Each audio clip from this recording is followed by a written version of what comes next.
Hi friends ఈరోజు మాది snacks time ఏంటో తెలుసా? అటుకుల పకోడీ. ఈ టేస్టీ స్పైసీ అండి. చాలా టేస్టీ ఉంటాయి. టీ టైంలో చేసుకొని తినాలి కానీ సూపర్ ఉంటుంది.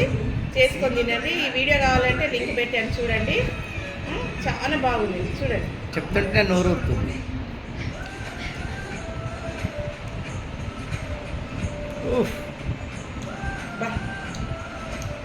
సూపర్.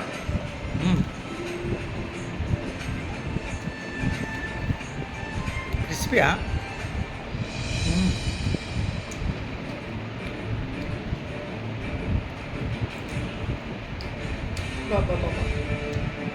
చాలా టేస్ట్ ఉందండి. ఈ ఆనియను, పచ్చిమిర్చి